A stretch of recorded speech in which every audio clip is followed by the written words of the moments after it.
You know what's wild? Society has this unspoken rule book. It whispers, if you don't have friends, something is wrong with you. Like you missed the memo on how to be a normal human being. Like being alone is a disease. But here's a thought nobody wants to admit. What if the loner isn't broken at all? What if, just maybe, they've seen the world, survived the fire, and walked away wiser than most? Think about those people, the ones who walk alone, eat alone, work alone, and yet seem perfectly at peace. They aren't lonely. They're selective. And that selectiveness, it terrifies people. So, why does someone become this way? You want the truth? It's learned early. Picture this. Middle school. You have a friend, a best friend. Someone you trust with everything, your fears, secrets, even the embarrassing crush you think nobody knows about. Then one day, you walk into the cafeteria, and everyone's staring, laughing. Why? Because your best friend shared your secret for a few cheap laughs and a seat at the popular table. Trust, you learn, is a liability. Or maybe it's family. You're always the rock, the one everyone calls in a crisis. Money problems? Call you. Emotional support? Call you. Babysitting? Errands? Late night advice? Call you. But the moment you need someone, suddenly everyone is busy. Everyone has plans. And you realize your value to others isn't unconditional, it's transactional. And let's not forget relationships. You give everything. You champion their dreams. You comfort, support, and sacrifice. And in return, betrayal, indifference, or love that feels like a deal on paper, the lesson becomes clear. Giving your all can leave you empty-handed. This repeated pattern, the burned bridges, the betrayed trust, the conditional loyalty, teaches something crucial. They stop running into the fire. They develop an instinct, a radar for smoke, for deceit. They become experts at spotting manipulation before it starts. And here's the kicker, the world calls this cold. But it's not coldness, it's consciousness. It's survival. It's a protective shell around a heart that's been tested and forged. Most people will accept disrespect because they fear solitude. The loner knows something different. Solitude isn't punishment, it's sanctuary. When they sense manipulation or hidden agendas, they don't argue, they don't fight. They disengage quietly. No drama, no explanations. And to the outside world, but to them, it's self-respect. They don't have no friends because they can't make them. They have no friends because they won't settle for fools. Let that sink in. Let's get real. Most people don't have boundaries, or if they do, they're made of tissue paper. One guilt trip, one sad look, one excuse and poof, boundaries are gone. But not for the loner. They've spent years tolerating too much, swallowing their own needs, being used, and learning the hard way. Their boundaries, steel reinforced. Take Jennifer, for example. Her sister would call her at 2 a.m. every week. Not emergencies, just drama. I had a fight with my boyfriend. I'm stressed about work. I can't sleep. And Jennifer? She'd answer, 1 hour, 2 hours sometimes, then drag herself to work the next day, running on 3 hours of sleep. That went on for years, until one night she didn't answer. The calls, the texts, the guilt trips, they didn't stop her. She simply replied, I'm sleeping. We can talk tomorrow at a reasonable hour. Chaos ensued. Accusations of selfishness, coldness, bad sister, everything. But Jennifer held firm. She had learned the hard truth. People will take as much as you give until you push back. And that's the key. Loners don't just set boundaries, they enforce them. No negotiations, no endless explanations, no debates. Clarity is their weapon. And people, they hate it. They hate it when you say no without apologizing. They hate it when you don't respond instantly. They hate it when your limits are absolute. But here's the thing. It's not cruelty. It's self-respect. After years of manipulation, emotional games, and taking the hits for others, you learn one thing: your peace is non-negotiable. Drama, gossip, inconsistency, disrespect, gone. Just like that. And with boundaries comes another superpower: vision. A loner's experience turns into instinct. Marcus, an office worker, saw it in action. A new colleague arrived, friendly, charming, always helping, always smiling. Everyone adored him. Everyone except Marcus. Why? Marcus noticed the subtle signs: compliments that vanished when no one was looking, generosity with strings attached, friendships used as leverage. 3 months later, the new guy threw a teammate under the bus to save himself. Everyone shocked everyone except Marcus. He had already seen it coming. Early pain teaches you to read people. It sharpens intuition. It tunes your emotional radar to frequencies others can't hear. Loners recognize manipulation, deceit, and hidden agendas before anyone else. You can't fool them. You can't guilt them. You can't charm them into staying. They've studied the game and they're done playing. Here's something most people don't understand. Growing up without support teaches a lesson no one else can. You become your own parent, your own protector, your own guide. Sam, for instance, grew up in chaos. Emotional needs ignored. Family unreliable. So what did she do? She learned to solve her own problems, comfort her own heart, and build stability from scratch. That foundation, self-reliance, becomes a superpower. Calm in storms, confident in uncertainty, stable when everything around is falling apart. People admire it from afar. But up close, it intimidates. Why? Because a person complete on their own cannot be controlled. Imagine someone who's whole, who doesn't need approval or attention. You can't manipulate their fear of loneliness. You can't dangle friendship or approval like a reward. They're not starving for connection, they've learned peace on their own. Alex, in a long-term relationship, experienced this firsthand. Their partner knew Alex feared being alone, so they tried to leverage it. Late nights, flirtations, threats to leave, the usual ultimatums. But Alex, having walked the lonely path, didn't flinch. One day, after yet another "if you don't like it, leave" speech, Alex simply said, "Okay," and left. The partner's control shattered instantly. Panic, guilt, begging, none of it mattered.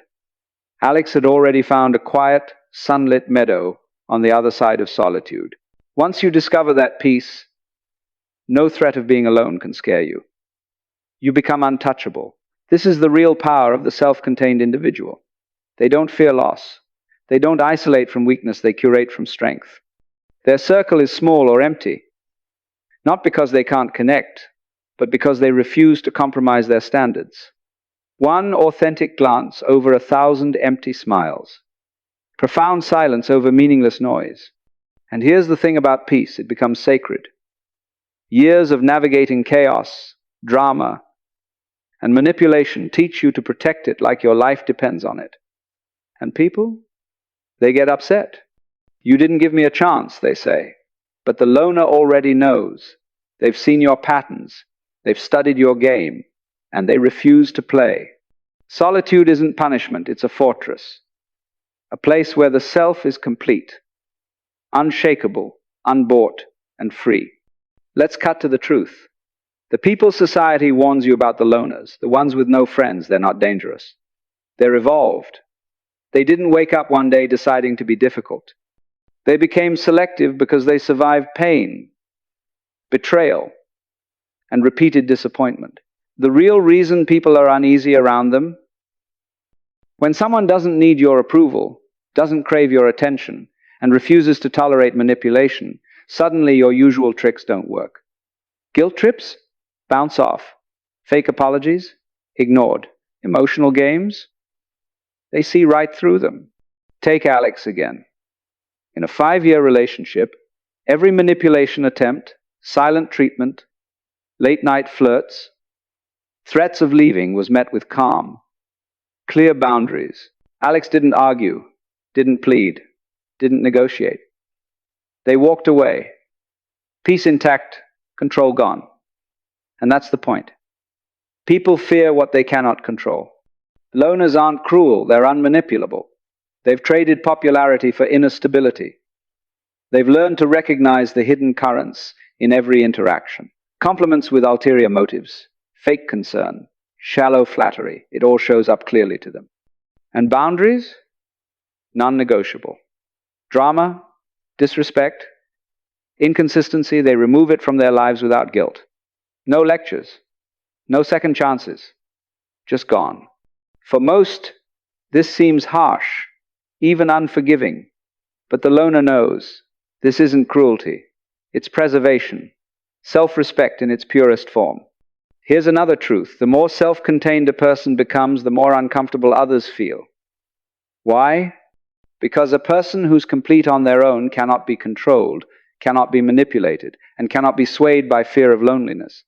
Their peace is inviolable, their freedom untouchable. And yet society keeps whispering warnings. Beware the loner. But it's not because they're plotting or unstable. It's because they can't be played. They see the game, know the players, and refuse to participate. That's the real power. To the loners watching this, you already know. You don't need permission to protect your peace. You don't need approval to set your standards. You don't need to explain yourself to those who wouldn't understand anyway. You are complete, you are strong, you are untouchable. Here's the ultimate lesson most people never learn. Peace is earned, not given. After years of chaos, manipulation, and constant walking on eggshells, finding true quiet is intoxicating. It's like breathing for the first time. Meet James. In his 20s, every weekend was chaos, friends fighting, people crying, constant drama. His phone was blowing up non-stop, messages demanding him to pick sides, fix problems, act as mediator. Anxiety, sleepless nights, constant tension. Until one day, he made a choice. He stopped answering crisis calls, muted the group chats, stayed home on Friday nights, and for the first time in years, he slept through the night, woke up without that familiar knot in his stomach, sipped his coffee without checking his phone every 5 seconds, watched a movie without interruption, and in that stillness, he realized, peace is priceless. Once you've tasted it, you guard it fiercely. Drama? Gone. Gossip? Gone. Emotional inconsistency? Gone. Manipulation?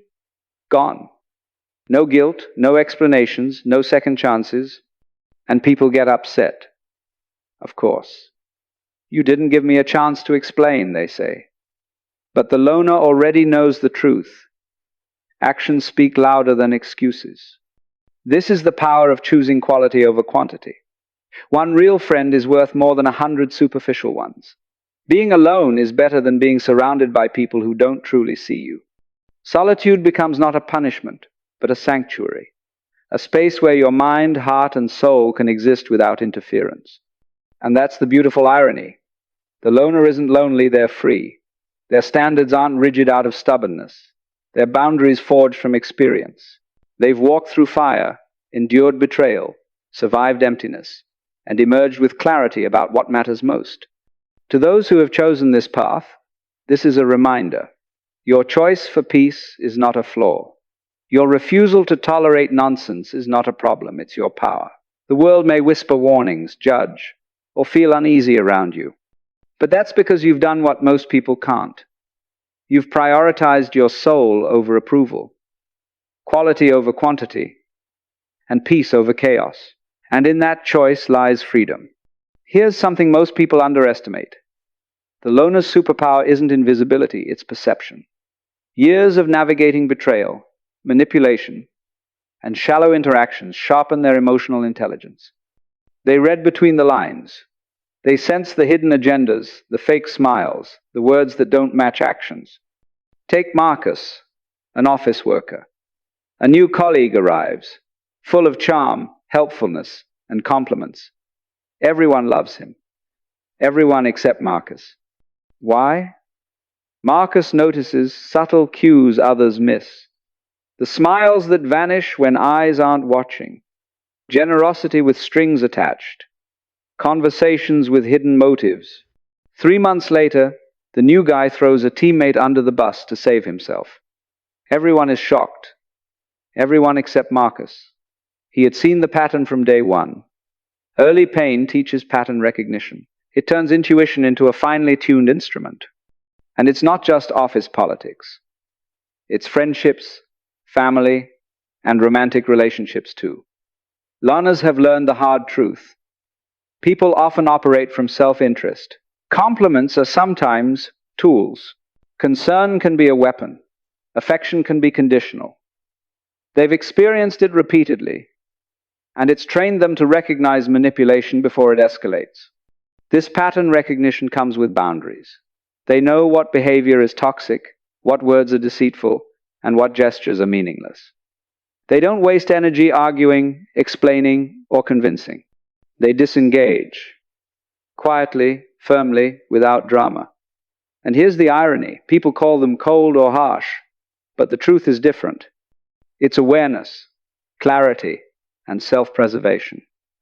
Emotional intelligence isn't about avoiding people, it's about navigating them wisely. Understanding who deserves your time, energy, and trust. Knowing that not every battle is yours to fight. Recognizing patterns allows you to anticipate manipulation, prevent emotional harm, and maintain your inner peace. And here's the ultimate lesson. Once you've mastered this, you become untouchable. You can't be fooled, guilt-tripped, or coerced. You're no longer at the mercy of others' agendas. You're free to choose, to protect your peace, to engage only on terms that honor your self-worth. This is the real power. Not cruelty, not isolation, but insight, clarity, and control over your own life. And that's why people warn you about loners, not because they're dangerous, but because they see the game, and they've chosen not to play it. Here's the truth nobody tells you. The loner's power isn't about being alone. It's about being free. Free from manipulation, free from chaos, free from the need for approval. After years of being tested, betrayed, and disappointed, they've discovered something priceless. Self-respect above all else. Take Alex again. Every manipulation attempt, every guilt trip, every threat of abandonment, it didn't work anymore. Because Alex had already walked the path of solitude, found peace, and learned to trust themselves. Freedom comes when you no longer fear being alone, when solitude becomes sanctuary, and your happiness doesn't depend on others. And that's the ultimate lesson. Quality over quantity. One real friend beats 100 superficial ones. Meaningful conversations over empty chatter. Authentic connections over performative interactions. Loners choose depth, clarity, and honesty over noise and chaos. And that choice, it empowers them, it strengthens them, it makes them untouchable. Imagine a life where you no longer bend to fit others' expectations, where you no longer tolerate disrespect, and where peace is your most prized possession. That's the loner's life. Not lonely, not bitter, just fiercely, unapologetically free. And freedom is magnetic. People notice it. Some envy it. Some fear it. But most simply don't understand it. Here's the final irony. Society warns you about loners, tells you to be cautious, to keep your distance. But the truth is simpler. They aren't dangerous. They aren't cold. They're awake. They've learned from pain. They've mastered their emotions. They've built boundaries that protect their peace. And they've chosen a life that most will never dare to live. So, if you are one of these people watching, remember this. Your standards are not a flaw. Your choice for peace is not selfish. Walking away from toxicity doesn't make you cruel, it makes you wise. And the world may whisper, judge, or misunderstand, but that's their problem. You're already where you need to be. Firmly, peacefully, unshakably in your own company. And if this resonates with you, take a moment to reflect, comment, and embrace your path. Because in the end, the only validation you truly need is your own, and you already have it. If you want, I can also help produce a version broken into voiceover script parts or add pauses and emphasis markers for easier reading during recording. Let me know!